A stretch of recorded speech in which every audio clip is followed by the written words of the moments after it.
Education today must be education that responds to the challenges of our society.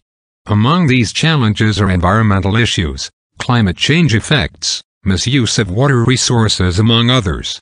As the population continues to grow, the need for a significant amount of clean water will require much more efforts than the previous.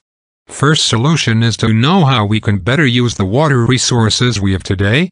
How can the water we have serve nature and our needs?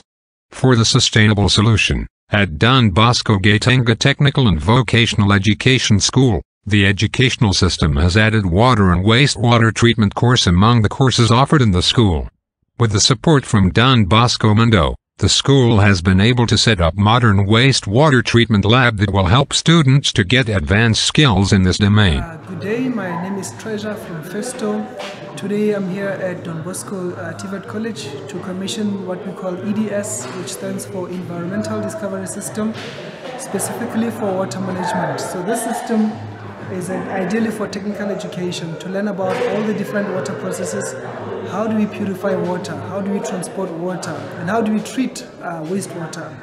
So we use computer-aided systems. We also use sensors and actuators, industrial components, to be able to have such an equipment in classroom that learners get the practical element to learning about water management. Since 2018, the school started to offer courses related to water and wastewater treatment as reusable resources to add value to other offered courses, especially plumbing department. Started in 1976, Don Bosco Gatenga Technical and Vocational Education School has greatly contributed technicians in different domains who have over time contributed to the growth of the Rwanda's economy.